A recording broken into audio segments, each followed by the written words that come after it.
शिवम। आज मैं एक ऐसे त्राटक के बारे में बताऊंगा जिसमें त्रिगुण गुण होता है। त्रिगुण मतलब तीन तरह की शक्तियों का वास होता है। प्रथम महाकाली, दूसरे नंबर पे सरस्वती, तीसरे नंबर पे माँ लक्ष्मी होती हैं। इस यंत्र के अंदर तीन तत्व समाहित होते हैं जिसमें रजगुण, तमोगुण और सतोगुण, इन तीनों गुणों का भी इसी यंत्र के अंदर समावेश होता है।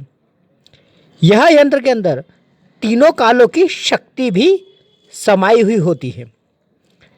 यह यंत्र विशेषकर आध्यात्मिक साधना में सफलता प्राप्त करने वालों के लिए बहुत उपयोगी होता है, क्योंकि इसकी जो तीन गुण की शक्ति होती है वो तीन काल, तीन पहर और तीनों लोकों को समर्पित होती है। यानी इस यंत्र के अंदर ये सब चीज़ें समाहित रहती हैं। त्रिदेवता होते हैं, ब्रह्मा विष्णु महेश भी इन्हीं शक्ति के अंदर आ जाते हैं। कोई भी साधक जब इन तीन गुणों पे अपना अधिकार कर लेता है तो वो पूर्ण हो जाता है और वहीं से उसकी एक सिद्ध अवस्था शुरू हो जाती है। इस त्रिगुण त्राटक की शक्ति आध्यात्म के साथ, मानसिकता के साथ, भौतिकता के साथ तीनों गुणों को मिला लेती है। तीन गुण में हमारा मन, मस्तिष्क और शरीर भी आता है। तो यह महत्वपूर्ण और सबसे उत्तम त्राटक यंत्र हो जाता है। यह यंत्र सामान्यतः गुप्त रखा जाता है, परंतु सामान्य साधकों की जानकारी के लिए इसे प्रस्तुत किया जा रहा है। यह त्राटक अलग अलग विधियों को और तीनों दिशाओं को भी केंद्रित करता है।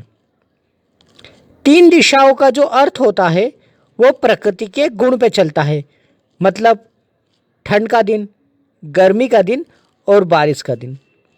तो जो भी साधक तीन गुणों पे अधिकार कर देता है वह परालौकिक शक्तियों को, भूत भविष्य वर्तमान को और आत्मज्ञान को स्थिर करके जागृत कर सकता है। साधकों को यही बात पता होना चाहिए कि त्राटक को हम बहुत सामान्य देखते हैं, पर त्राटक बहुत ही गुप्त विद्या है। क्योंकि आपको जो पता होता है वो होता है दिए पे बिंदु लगा के बैठ जाओ या दिया जला लो या कोई चीज कर लो, उसे आप त्राटक मानते हैं। त्राटक वास्तव में परम सिद्धि, त्राटक वास्तव में परम आत्मज्ञान, त्राटक वास्तव में आत्म परालौकिक समाधि तक पहुंचने का सहज और सबसे दुर्गम मार्ग है। सहज इसलिए क्योंकि इसमें ज़्यादा कठिन नियम नहीं आते। दुर्गम इसलिए क्योंकि इस विद्या के अंदर सिद्ध गुरु भारत में ना के बराबर ही है। क्यों? क्योंकि हर कोई भौतिक चीज़ों के ऊपर आश्रित हो जाता है, पर मानसिक शक्तियों के ऊपर आश्रित कभी नहीं होता। इसलिए सिर्फ वो कथाएं बाँचते रहना, कथाएं सुनाते रहना, यह भगवान ने यह करा है, वह भगवान ने वो करा है। अरे स्वयं ने क्या करा है ये बोलो। तो हम जो कहते हैं वो कहते हैं कि स्वयं को नियंत्रित करो, स्वयं को साधो। स्वयं को जो साध लेता है वही साधक और सिद्ध बन पाता है। जो दूसरों की कथा सुनाता है वह स्वयं को कभी नहीं बता पाता। इसलिए साधु बनना बड़ा आसान है, पर सिद्ध बनना सबसे दुर्गम और सबसे दुर्लभ होता है। भगवा धारण करना बहुत सहज होता है, पर आत्मसिद्धि द्वारा संन्यास लेना बहुत कठिन होता है। लोग भौतिक सुख के चक्कर में आत्मज्ञान के सुख, आत्म शांति और मन की शांति को छोड़ना भी पसंद करते हैं, और फिर जब सांसारिक दुखों में आते हैं तो वहीं आध्यात्मिक की तरफ भागना शुरू कर देते हैं।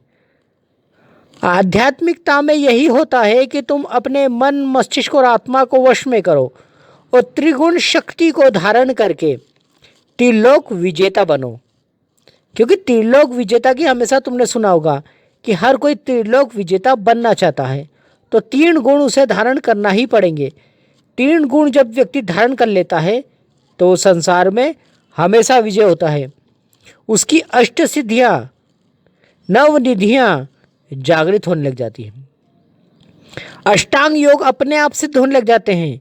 यहाँ तक कि अगर वो अच्छे सालों तक अभ्यास कर लेगा तो उसकी कुंडली चक्रों में भी सक्रियता आने लग जाएगी, कि कुंडली चक्र तीन गुणों को नियंत्रण करने के बाद ही सक्रिय होते हैं। और जो साधक त्रिगुण शक्ति को स्थिर कर लेता है वो ईश्वर तत्व की प्राप्ति भी कर सकता है, परालौकिक शक्तियों को भी पा सकता है। ये सिर्फ कहने की बात नहीं है, ये करने की चीज़ें होती हैं। करने के लिए समर्पण चाहिए होता है, और समर्पण के लिए व्यक्ति को अपने भौतिक सुख सुविधाओं को छोड़ना ही पड़ता है, क्योंकि जो मेहनत करता है, जो समर्पित होता है, वो हर चीज़ के लिए तैयार होता है। और जो सबसे बड़े स्तर तक सिद्ध बनना चाहता है, बड़े स्तर की शक्तियाँ सिद्धियाँ पाना चाहता है, तो उसे छोटे छोटे सुख को छोड़ना ही पड़ेगा। और जो सुख को छोड़ के, दुख को नियंत्रण करके आत्मज्ञान को जागृत कर लेता है, वही सिद्ध बन जाता है। शिव ओम।